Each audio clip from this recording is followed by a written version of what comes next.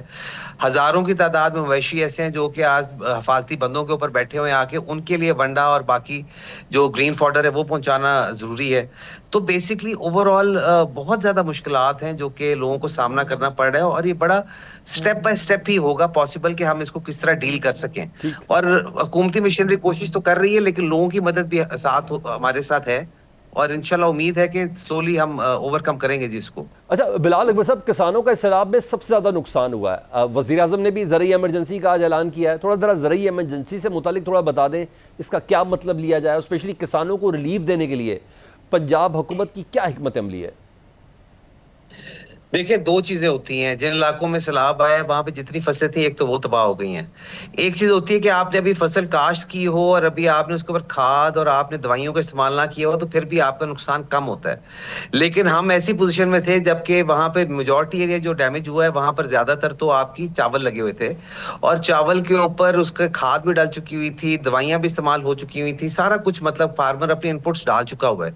سو خالی کراپ کی پرائسنگ کا نقصان نہیں, جو انپٹ کاسٹ ہے وہ بھی ساتھ شامل ہے, اور یہ بہت بڑا ایک نقصان ہے. اگر آپ مثال کے طور پہ اگر ہم کاشتکار ایریا کی بات کریں تو خالی جو اس ٹائم پہ حافظ آباد ہے اس کا 35% ایریا پہ جو کراپ تھی وہ ضائع ہو چکی ہے. اگر اس کو ایکڑوں میں لائیں گے تو لاکھوں ایکڑ بنتے ہیں. نارووال کی 75% کراپ ضائع ہو چکی ہے, گجرات کی 30% ضائع ہو چکی ہے. سو یہ ایک بہت بڑا فگر ہے, اور اس کے لیے ڈیفینیٹلی حکومت کو, فیڈرل گورنمنٹ نے ایمرجنسی لگائی ہے, وچ مینس کہ ایونچولی جو فارمر ہے ان کو یہ لوگ کوئی نہ کوئی مدد امداد ضرور کریں گے. ہمارے پاس تو پنجاب میں ایک سسٹم چل رہا ہے کسان کارڈ کا, وی آر ویری ہوپ فل کہ ہم اس امیڈیٹلی اس کو ایکسپینڈ کر کے لوگوں کو ڈیفینیٹلی اس کے اندر ہیلپ آؤٹ کر سکتے ہیں. اور اس کے اوپر ایک پوری اصل مسئلہ یہ ہے کہ اس نقصان کا ایگزیکٹ اندازہ لگانا کہ کتنے نمبر آف ایکڑ جو ہیں وہ ضائع ہوئے ہیں, تو وہ حکومت کر رہی ہے. ہماری ساری جو ڈی سیز, اے سیز, سارے تحصیلدار اور ساری حکومتی مشینری جو اسی کام پہ لگی ہوئی ہے. جی بہت شکریہ بلال اکبر صاحب, ہم سے بات کر رہے تھے. آن گراؤنڈ سچویشن کیا ہے ملتان جس پہ مسلسل خطرے کی گھنٹی ہے, جمشید رضوانی سینئر صحافی ہیں, انہوں نے ہمیں جوائن کیا, ان سے بات کر رہے تھے. جمشید صاحب, آپ کافی دنوں سے ملتان اور اس سے ملحقہ علاقوں کی سیلابی صورتحال پر رپورٹ بھی کر رہے ہیں, آبزرو بھی کر رہے ہیں. گراؤنڈ سچویشن کو تھوڑا بتائیے گا, آپ نے کیا آبزرو کیا ہے اس وقت؟ دیکھیں گراؤنڈ سچویشن یہ دیکھیں کہ ٹرینوں کے بعد جو پہلے جب پانی جا رہا ہے وہ بہت سلو ہے. چناب میں جو دوسرا ریلا ہے ملتان سے تقریباً گزر رہا ہے, جو اپر سائڈ تھی جہاں ٹرین سے انٹر ہوئے بند گلشن پاکپور ایڈ بند سے, وہ 6 انچ تقریباً پانی کی سطح میں کمی ہوئی ہے, اور اب پانی بڑھ گیا ہے شجاع آباد اور جالپور والا. لیکن جو یہ سلو ہے پانی کا, جو گرنے کی سطح ہے, کم ہونے کی سطح ہے, وہ بہت آہستہ آہستہ گر رہا ہے. جو پانی پہلے آپ کو پتا ہے کہ 26 تاریخ کو پہلی دفعہ ریلا انٹر ہوا تھا اور سیلابی کیفیت ملتان میں مظفر گڑھ کے دودھ میں شروع ہو گئی تھی, تو ابھی تک مسلسل یہ لوگ 15 دن سے پانی کی اس سیلابی اس سے ریلے مسلسل یہاں سے گزر رہے ہیں, جس کی وجہ سے ملتان اور عوام ہیں ان کی علاقے کے اندر رہنے والی جو پریشانی ہے, ان کی تکلیف ہے وہ بڑھ گئی. اور اب خاص طور پہ لال پور پیر آج پنجاب مریم نواز بھی وہاں موجود تھی. 1.25 لاکھ آبادی کا شہری علاقہ ہے, تحصیل ہیڈ کوارٹر ہے, اس کو بچانے کے لیے حفاظتی وہاں تک پانی پہنچ چکا ہے. آج بھی اس کی حفاظتی بند پہ جا کر لوگوں سے ملاقات کی تھی, تو بہت سنجیدہ اور حساس صورتحال سے گزر رہا ہے اس وقت جلال پور والا شہر. اور اس کا جو 70% تحصیل کا علاقہ ہے وہ پہلے ہی ستلج اور چناب کے پانی میں گھرا ہوا ہے. تو سب سے زیادہ جو اس وقت تباہی ہے جس تحصیل ہیڈ کوارٹر میں ہے وہ جلال پور پیروالا میں ہے. تو یہ اس وقت صورتحال جو پرائمری ہیڈ کوارٹر سے پہلے ہے, یہاں پہ ستلج, باوی اور چناب کا پانی کیا ہے, اور یہاں اس روٹر میں اور جلال پیروالا میں پریشر ہے. اس کی وجہ سے مظفر گڑھ کی جو تحصیل علی پور ہے اور لیاقت پور جو تحصیل رحیمیہ خان کی, وہاں بھی ڈاؤن اسٹریم کے پائلٹ کے وہاں پریشر ہے, حفاظتی بندوں پر بھی اور علاقے متاثر ہو رہے ہیں. اس طریقے سے جلال پور پیروالا اور اچھ شریف اور لودھرا, یہ تینوں اپ اسٹریم پر پائلٹ کے وہ ایک بری ایک مشکل صورتحال سے وہاں کے لوگ اچھا گزر رہے ہیں۔ چیلنجز سے متعلق بھی تھوڑا آگاہ کریں رضوان، کہا جا رہا تھا کہ متاثرین کا جو علاقہ ہے یہ والا اسپیشلی ادھر کئی چیلنجز ہیں، جیسے میڈیا رپورٹس تھی کہ ریلیف کیمپ جو لگائے گئے تھے ان میں جگہ کی قلت ہے، واش رومز نہ ہونے کا مسئلہ ہے، آپ نے کیا آبزرو کیا؟ دیکھیے اس وقت ان علاقوں میں خاص طور پہ جب میں ان تحصیلوں کی میں بات کر رہا ہوں، چاہے وہ لودھنا کی ہو، جلال پور کی ہو، پیربلا کی ہو، شریف کی ہو، علی پور کی، لیاقت کی، یہاں اس وقت سب سے زیادہ مسئلہ ریسکیو کا ہے۔ ریلیف اگلا مرحلہ ہے، پہلے ریسکیو کا ہے۔ اس وقت سب سے بڑا چیلنج وہاں ریسکیو کا ہے۔ آپ نے اگر دیکھیں تو وزیر پنجاب نے جو باتیں کی ہیں، وہاں خطاب کیا ہے، تو وہاں جو پرائیویٹ کشتی والے تھے وہ ہزاروں روپے لوگوں کو نکالنے کے لے رہے تھے، تو وہاں بھی نوٹس لیا اور کہا گیا کہ وہ اگر پرائیویٹ کشتی والے ہیں تو ان کو ادائیگی کی جائے اور حکومت ان کو ادائیگی کرے گی۔ تو یہ ایک صورتحال ہے۔ تو یہاں اس وقت سب سے بڑا مسئلہ ہزاروں لوگ ہیں جو ابھی بھی حفاظتی بندوں کے اندر موجود ہیں ان تینوں علاقوں میں، اور تو وہ ان کو نکالنا اس وقت سب سے بڑا چیلنج ہے، جہاں پہ مسلسل حکومت کوشش کر رہی ہے۔ حکومت نے اپنے مسائل وہاں پہنچانے کی کوشش بھی کی ہے پچھلے 2 دنوں میں، لیکن ابھی بھی لوگوں کی ایک بڑی تعداد فون کر رہی ہے کہ جنہوں نے رسک لیا تھا اپنی گھروں میں رہنے کا، اپنے حویلی میں رہنے کا، اپنی زمینوں پہ رہنے کا، چھتوں میں بیٹھنے کا، اب انہیں اپنی جان بچانے کے لیے کوشش کر رہے ہیں کہ وہ فون کریں ریسکیو کو ایمرجنسی سے، لیکن وہ بھی شاید پوری ڈیمانڈ نہیں، ہر جگہ پر سارے وسائل نہیں پہنچ رہے۔ حکومت دعوے کر رہی ہے، حکومت کوشش بھی کر رہی ہے، لیکن اور حقیقت یہ سنا ہے کہ بہت یہ بھی ان خبروں میں ابھی بھی کتنی لوگ پھنسے ہوئے ہیں۔ صداقت ہے رضوانی کہ جو پرائیویٹ جو بورڈز ہیں، جو کشتیوں والے ہیں، وہ بہت پیسے چارج کر رہے ہیں امداد کے لیے یا لوگوں کو ریسکیو کرنے کے لیے؟ آپ نے بات کی کتنی صداقت، آپ یہ بات کریں کہ اس میں کچھ تھوڑی سی کہ جھوٹ بھی ہو سکتا ہے، جتنا بھی بولیں کم ہے، یہ سب بہت زیادہ پیسے مانگے جا رہے ہیں۔ اور یہ جو خاص طور پہ بیٹ کا علاقہ ہے جہاں پہ روایتی طور پہ آنے جانے کے لیے جو روایتی طور پہ جو کشتی پرائیویٹ کشتی استعمال ہوتی ہیں، یہ وہ لوگ ہیں جو پیسے مانگ رہے ہیں اور وہ وہاں روٹین میں چیزیں کریں۔ اب جو یہاں تک ہے کہ اگر ایک فیملی نے باہر آنا ہے تو 60-70 ہزار روپے بھی ایک فیملی سے مانگے جا رہے ہیں فی آدمی۔ اگر ایک فیملی کے 5 لوگ ہیں تو 25,000 روپے مانگے جا رہے ہیں، اور صرف آنے جانے کا۔ اگر دوسرے چکر لگ گیا ان کو سامان لینے کے لیے، وہ پیچھے پیسے اس سے زیادہ اور یہ پرائیویٹ لوگ ہیں؟ جی یہ ہو رہا ہے۔ ٹھیک، رضوانی ہمیں آن گراؤنڈ رپورٹ کر رہے تھے، اور ظاہری بات ہے یہ حکومت کا ہے، لیکن جس وسیع پیمانے پہ یہ سیلاب آیا، حکومت اس تمام کو کیٹر نہیں کر سکتی۔ پنجاب میں اس وقت سیلاب کی کیا اپڈیٹس ہیں، اس سے متعلق آگاہ کیا؟ جی ہاں، سندھ میں جہاں اس وقت سیلاب کے خطرات منڈلا رہے ہیں، وہاں انتظامات کیا ہیں؟ پنجاب میں ہوئے انتظامات سے انہوں نے کیا سیکھا، کیا کمی بیشیاں رہ گئی؟ صوبائی وزیر توانائی ناصر حسین شاہ صاحب نے ہمیں جوائن کیا ہے، جو اس وقت سکھر میں موجود ہیں۔ ناصر حسین صاحب، پنجاب کے بعد سندھ کی طرف یہ پانی بڑھ رہا ہے، آپ کی طرف کیا صورتحال ہے؟ لوگوں کا اس ممکنہ سیلاب سے متاثر ہونے کا خدشہ تو ہے، انتظامات کے حوالے سے تھوڑا بتائیے گا۔ بسم اللہ الرحمن الرحیم، اللہم صلی علی محمد و آل محمد۔ دیکھیں، ہم نے یہاں پہ تیاری تو سپر فلڈ کی ہوئی ہے کہ اس کو فیس کرنے کے لیے تمام بیراجز اور پھر جو ریور امبیکمنٹس ہیں، بند ہیں یا دیگر جگہوں پہ ڈیوٹیز بھی اسائن کی ہوئی ہیں۔ چیف منسٹر صاحب نے خود بھی وزٹ کیا ہے، منسٹر اریگیشن بھی موجود ہیں، اور مختلف وزراء بھی دونوں سائیڈوں پہ لیفٹ ہینڈ اور رائٹ ہینڈ ان کو ایریاز دیے گئے ہیں کہ وہ خود بندوں یا امبیکمنٹس جو ہیں ان کی دیکھیں، چیک کرتے رہیں کہ خیر خیریت سے یہ جو پانی کا ریلا آ رہا ہے یہ وہاں سے گزر جائے۔ تو ہم اس وقت جو ایکسپیکٹ کر رہے ہیں یا جو فگرز ہیں، ہمارے اریگیشن منسٹر صاحب پنجنت بھی خود گئے تھے، وہاں بھی دیکھ کے آئے، تو ہمارے پاس آج کی ڈیٹ میں تو 5 لاکھ کے قریب گڈو بیراج سے جو دریائی یہ پانی ہے، جو پانی کا ریلا ہے، وہ گزر رہے ہیں، اور ایکسپیکٹ کر رہے ہیں ہم کہ زیادہ سے زیادہ جو آج کل کی صورتحال ہے، خدا نخواستہ کوئی غیر معمولی بارشیں ہو جاتی ہیں یا انڈیا اور زیادہ پانی وہاں سے چھوڑ دیتا ہے، تو ہم جو میکسیمم ایکسپیکٹ کر رہے ہیں وہ 7 لاکھ کے قریب، اس میں ہم بہت کمفرٹیبل ہیں۔ ایون ہم 10 لاکھ تک بھی کمفرٹیبل زون میں ہیں کہ ان کو ہم پانی کو یہاں سے گزار سکیں گے، گڈو سے بھی، پھر سکھر سے بھی، پھر کوٹڑی بیراج سے بھی۔ تو ہماری تیاری پوری ہیں، انتظامیہ نے ریلیف کیمپ بھی قائم کیے ہوئے ہیں، جو مال مویشی ہیں ان کی ویکسینیشن بھی ہے، جاری ہے، اور ان کو کوشش کی جا رہی ہے کہ محفوظ مقامات پر جو کچے کے لوگ ہمارے بھائی بہن وہاں پہ رہتے ہیں ان کو وہاں پہ پہنچائیں، اور اس میں کوئی 4-4.5 لاکھ کے قریب لوگ وہاں سے نقل مکانی کر بھی چکے ہیں۔ ٹھیک ہے، اچھا شاہ صاحب، ہماری نا دیگر منسٹر سے بھی گفتگو ہو رہی ہے جس میں سندھ کی قیادت بھی شامل ہے، ان کا یہ کہنا ہے کہ ہم نے بہت سے دیہاتوں کو سندھ میں خالی بھی کروا لیا ہے۔ پنجاب میں ہم نے دیکھا ہے کہ مختلف کیمپس ہیں لیکن شکایتیں مسلسل آ رہی ہیں، شاید امپیکٹ ادھر ایک دم اتنا زیادہ تھا کہ سنبھلتے بھی تھوڑا وقت لگے گا، جگہ بھی کم ہے پنجاب میں اور دیگر مسائل بھی ہیں، یہ سب ہے۔ سندھ میں کیا صورتحال ہے؟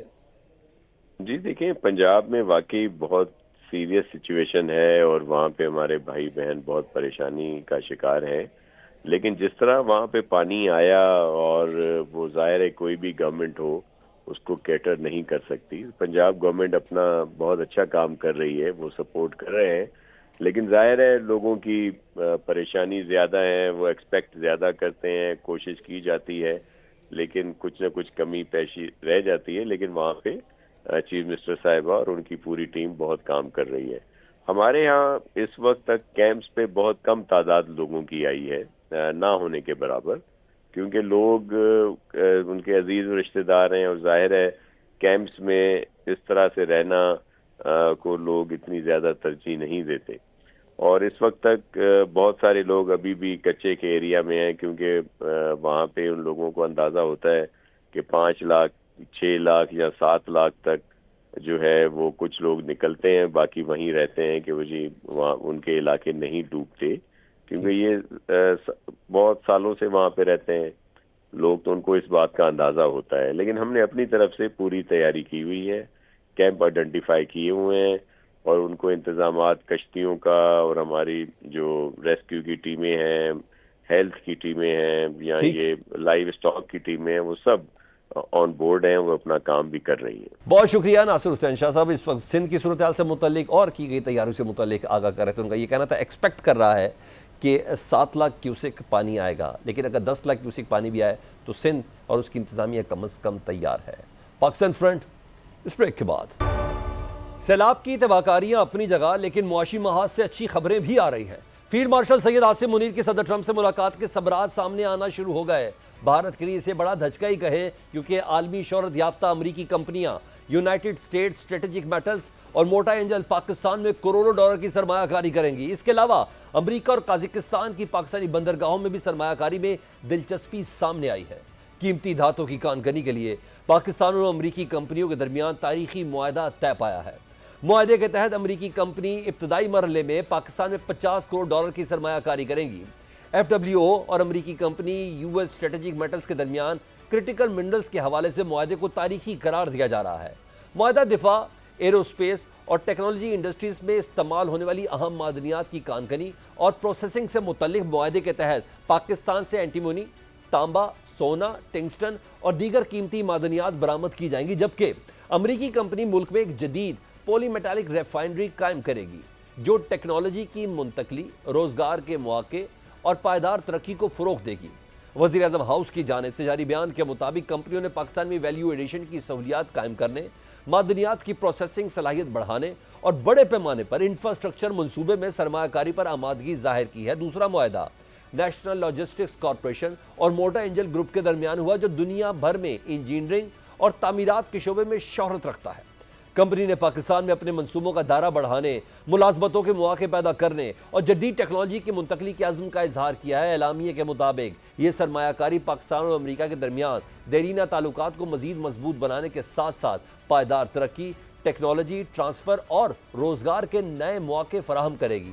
مستقبل میں دونوں ممالک کے درمیان اس تعاون کو وسعت دینے کے لیے خصوصی ٹیمیں تشکیل دی جائیں گی جو فوری برآمد کے لیے معدنیات کی نشاندہی کریں گی، طویل مدتی شراکت داری کے تحت کان کنی نکالنے اور پروسیسنگ کے منصوبے تیار کریں گی۔ وزیر اعظم ہاؤس کی جانب سے جاری بیان کے مطابق تقریب میں وزیر اعظم شہباز شریف، ڈپٹی وزیر اعظم اور وزیر خارجہ Ishaq Dar, army chief field marshal Syed Asim Munir اور وفاقی وزراء بھی شریک تھے۔ امریکی کمپنیوں کے وفود نے وزیر اعظم، چیف آف آرمی اسٹاف، وزیر پیٹرولیم اور وزیر تجارت سے الگ الگ ملاقاتیں بھی کی ہیں، جن میں انہیں پاکستان میں تانبے، سونے اور ریئر ارتھ ایلیمنٹ سمیت قیمتی معدنی ذخائر پر بریفنگ دی گئی۔ امریکی وفد کے دورے اور معاہدوں کو پاکستان میں غیر ملکی سرمایہ کاری کے نئے دور کی شروعات قرار دیا جا رہا ہے۔ جو ملک کے معدنی وسائل اور بنیادی ڈھانچے کے شعبوں میں نمایاں ترقی کا باعث بنے گا۔ ماہرین کا کہنا ہے کہ یہ معاہدے پاکستان میں کان کنی اور لاجسٹکس کے شعبوں میں غیر ملکی سرمایہ کاری لانے کی کوششوں میں ایک سنگ میل کی حیثیت رکھتے ہیں۔ اس معاہدے کو روزگار کے مواقع، ٹیکنالوجی کی منتقلی اور پائیدار ترقی کا ضامن بھی قرار دیا جا رہا ہے۔ امریکی کمپنیوں کے ساتھ معاہدے کی تقریب میں فیلڈ مارشل سید عاصم منیر کی موجودگی کو اہم قرار دیا جا رہا ہے۔ عالمی میڈیا پاکستان اور امریکہ کے درمیان اس پیش رفت کو فیلڈ مارشل سید عاصم منیر کی زیر حکمت عملی کا نتیجہ قرار دیتا ہے۔ تجزیہ کاروں کا ماننا ہے کہ پاکستان نے غیر معمولی سفارتی حکمت عملی سے صدر ٹرمپ کا اعتماد جیت کر جنوبی ایشیا کے سیاسی منظرنامے کو ہلا دیا ہے۔ فائنینشل ٹائمز، بلومبرگ اور فارچون کے مطابق فیلڈ مارشل سید عاصم منیر کے کرپٹو کرنسی، معدنی وسائل اور اسٹریٹجک تعاون کے وعدوں نے پاک امریکہ تعلقات کو نئی بلندیوں پر پہنچایا۔ فیلڈ مارشل سید عاصم منیر نے ٹرمپ انتظامیہ کو متوجہ کرنے کے لیے منظم حکمت عملی اپنائی۔ فائنینشل ٹائمز کے مطابق وائٹ ہاؤس سے براہ راست رابطوں اور ٹرمپ کے قریبی کاروباری حلقوں سے تعلقات نے پاکستان کو واشنگٹن کی ترجیحات میں سر فہرست لا کھڑا کیا ہے۔ اپریل 2025 میں ٹرمپ کی حمایت یافتہ ورلڈ لبرٹی فائنینشل اور پاکستانی کرپٹو کونسل کے معاہدے کو نئے منظرنامے میں ٹرننگ پوائنٹ قرار دیا جا رہا ہے۔ اس موقع پر امریکی ایلچی کے بیٹے زیچ وٹکوف نے پاکستان کی کھربوں ڈالر کی معدنی دولت کو ٹوکنائزیشن کے لیے پرکشش قرار دیا تھا۔ ماہرین کے مطابق آنے والے دنوں میں معاشی محاذ سے مزید خوشخبریاں بھی ملیں گی۔ جلد پاکستان اور امریکہ کے درمیان تیل کی تلاش کے حوالے سے اہم معاہدے کی امید ہے۔ ماہرین کا کہنا ہے کہ سفارتی اور معاشی ٹیموں کا تال میل اس طرح قائم رہا تو وہ وقت دور نہیں جب پاکستان یہ سنگ میل عبور کر لے گا۔ وفاقی کابینہ اجلاس سے خطاب میں وزیر اعظم نے کہا کہ مائن اینڈ منرل کے حوالے سے امریکی کمپنیوں کے ساتھ MOU سائن کیے ہیں۔ بلوچستان، چترال اور گلگت بلتستان میں خزانے دفن ہیں۔ ہمیں امریکہ کے ساتھ اچھے تعلقات بنانے ہیں۔ چین کے ساتھ اسٹریٹجک تعلقات میں بہتری لانی ہے۔ الحمدللہ ہم نے امریکہ کی کمپنیوں کے ساتھ MOU سائن کیے ہیں جو مائنز اینڈ منرلز کے حوالے سے وہ انویسٹمنٹس لے کے آئیں گے، اور خاص طور پر ان ایریاز میں جیمز اینڈ سٹونز میں جہاں پر خزانے مدفن ہیں، GB میں، چترال میں اور بلوچستان میں، تو وہ اپنی ماڈرن ٹیکنالوجی لے کے آئیں گے، انویسٹمنٹ لے کے آئیں گے۔ اس کے لیے بھی ہمیں امریکہ کے ساتھ اپنے تعلقات کے بڑھانے میں ہم دن رات کام کر رہے ہیں، دن رات محنت ہو رہی ہے۔ ہمیں امریکہ کے ساتھ بھی اچھے تعلقات ہم نے بنانے ہیں، اور چین کے ساتھ ہماری جو اسٹریٹجک پارٹنرشپ ہے اس کو بھی اس میں بڑھوتی لے کے آنی ہے، اس کو طاقتور کرنا ہے۔ پاکستان کی بندرگاہیں خطے میں تجارتی سرگرمیوں کے لیے تیزی سے اہمیت اختیار کر رہی ہیں۔ حال ہی میں اس عالمی رینکنگ بہتر ہو کر 405 کنٹینرز بندرگاہوں میں سے 61ویں نمبر پر آ گئی ہے۔ اس نے کامیابی سے ملک کے سب سے بڑے 400 میٹر لمبے جہاز کو ہینڈل کیا ہے۔ میڈیا رپورٹس کے مطابق امریکہ اور قازقستان دونوں نے سرمایہ کاری اور علاقائی روابط کو بڑھانے میں گہری دلچسپی ظاہر کی ہے۔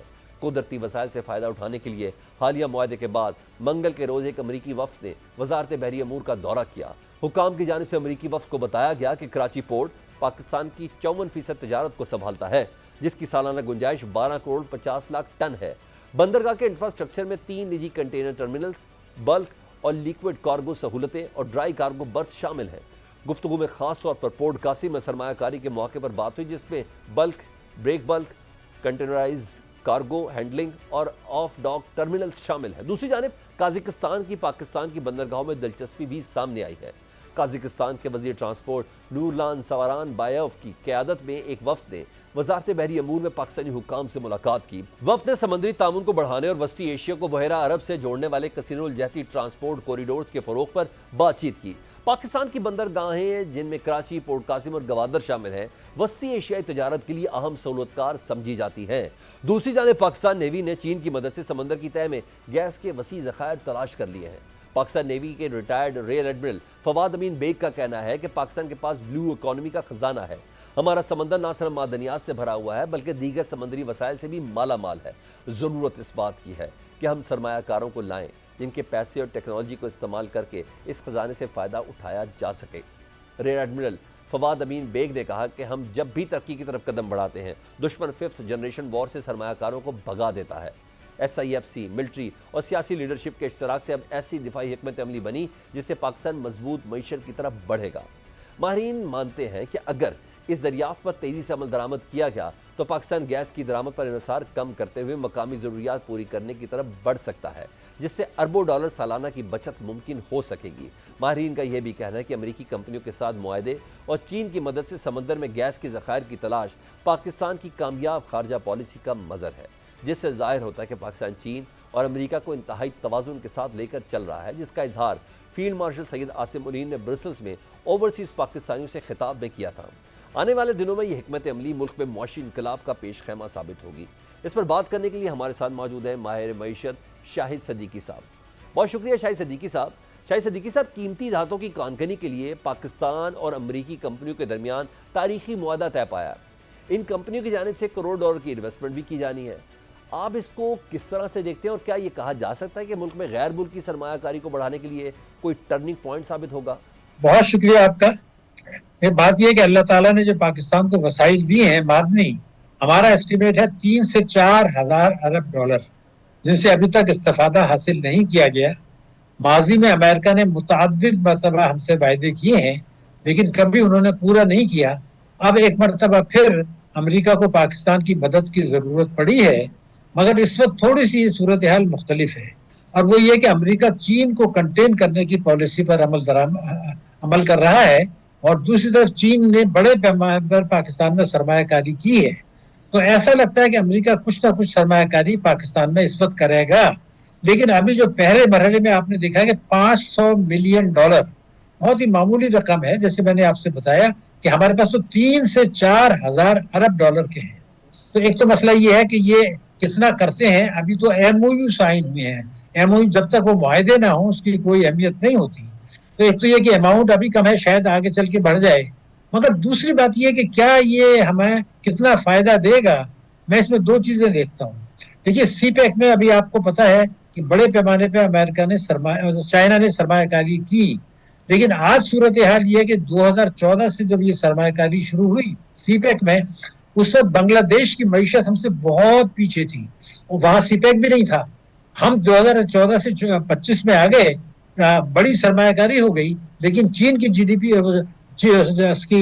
بنگلہ دیش کی جی ڈی پی ہم سے بڑھ گئی، اور جو کچھ سرمایہ کاری چین نے کی تھی ہم اس سے ان کے جو پروفٹ دینا تھا وہ بھی نہیں ادا کر پا رہے۔ تو یہ ایک طور سے غیر معیاری پریشان کن سرمایہ کاری ثابت ہوئی۔ کیونکہ جب تک قدرت کا قانون ہے کہ اگر کسی ایک ملک کی سرمایہ کاری سے دوسرے کی قسمت نہیں بدلتی، اگر چین نے سرمایہ کاری کی، ٹھیک ہے، شرائط بہت سخت تھی، لیکن کیا پاکستان نے میچنگ سرمایہ کاری کی؟ اس کا جواب ہے کہ نہیں۔ تو ایک ملک کی سرمایہ کاری سے قسمت تو نہیں بدلا کرتی، نمبر 1۔ دوسرا، ہم نے دیکھا ریکارڈنگ میں جو کچھ ہوا ہے، یہ تو ایک ہم نے جرمانے کے طور پر سرمایہ کاری کی ہے۔ تو چونکہ اس کی شرائط واضح نہیں ہے، اور یہ بات بالکل واضح ہے کہ امریکہ اس وقت اپنے سیاسی مفادات کے لیے یہاں کر رہا ہے سرمایہ کاری، اور شاید اس کا حجم بہت زیادہ نہ ہو، تو فی الوقت یہ کہنا جو ہے وہ مشکل ہے کہ کیا کوئی بڑا بریک تھرو ہوگا۔ شاہد صاحب، بات ایم او یوز کی حد تک کی ہے، لیکن جو دعوے سامنے آ رہے ہیں اس کے مطابق کمپنیوں نے پاکستان میں اپنے منصوبوں کا دائرہ بڑھانے، ملازمتوں کے مواقع پیدا کرنے اور جدید ٹیکنالوجی کے منتقلی کے عزم کا اظہار کیا ہے۔ آپ کو لگتا ہے ان کمپنیوں کے پاکستان آنے سے بڑی تعداد میں روزگار کے مواقع پیدا ہوں گے؟ آپ کن ٹرمز پر کرتے ہیں اور اس کی میچنگ سرمایہ کاری پاکستان خود کتنی کرتا ہے، اس پر ڈیپینڈ کرے گا۔ ابھی شرائط کا بھی ہمیں پتہ نہیں ہے۔ 500 ملین ڈالر بہت معمولی رقم ہے، ابھی یہ دیکھنا ہے کہ اس میں آگے کتنا اضافہ ہوتا ہے اور اس کی شرائط کیا ہوتی ہیں، وہ شرائط وہ ہمیں دیکھنا پڑے گا۔ اچھا شاہد صدیقی صاحب، بیرون ملک سے سرمایہ کار آ رہے ہیں، یہ اچھی بات ہے، لیکن آپ یہ بتائیں کہ حکومت کو ایسے کون سے اقدامات اٹھانے کی ضرورت ہے جس سے کم از کم لوکل انویسٹر کو اعتماد ملے، اور وہ بھی زیادہ سے زیادہ سرمایہ کم از کم اپنے ملک پاکستان میں تو لگائے؟ میں آپ کو ایک فگر دینا چاہتا ہوں، میں چاہتا ہوں پاکستانی قوم بھی اس پہ غور کریں۔ بینکس جو ہیں پاکستان کے، ان کا کام ہے قرضے دینا صنعت کے لیے، زراعت کے لیے، تجارت کے لیے۔ آپ کے علم میں، میرے علم میں نے دنیا بھر میں بینکنگ کی ہے، امریکہ، یورپ میں کی ہے، مڈل ایسٹ میں کی ہے، پاکستان میں کی ہے، میں نے کہیں نہیں دیکھا جو کچھ پاکستان میں ہوا ہے۔ میں ایک فگر دینا چاہتا ہوں، پاکستانی قوم بھی غور کریں، آپ کو جو لوگ پروگرام آپ کے دیکھ رہے ہیں وہ بھی کہہ رہے ہیں، حکومت بھی جواب دے۔ تمام بینکوں نے مجموعی طور پر 13,000 ارب روپے کے قرضے دیے ہوئے ہیں، 13,000 بلین روپیز، لیکن جو انہوں نے سرمایہ کاری کی ہے، جو ان کا کام نہیں ہے، وہ ہے 35 سے 36 ہزار ارب روپے۔ تو اگر دنیا میں کہیں نہیں ہوا، پاکستان میں نہیں ہوا، تو اب وہ تو بینکس جو ہیں وہ حکومت کو پیسہ دے رہے ہیں کہ جناب آپ بجٹ خسارہ پورا کر لیں، اسٹاک ایکسچینج میں لگا دیں جو آپ کا اوپر جا رہا ہے،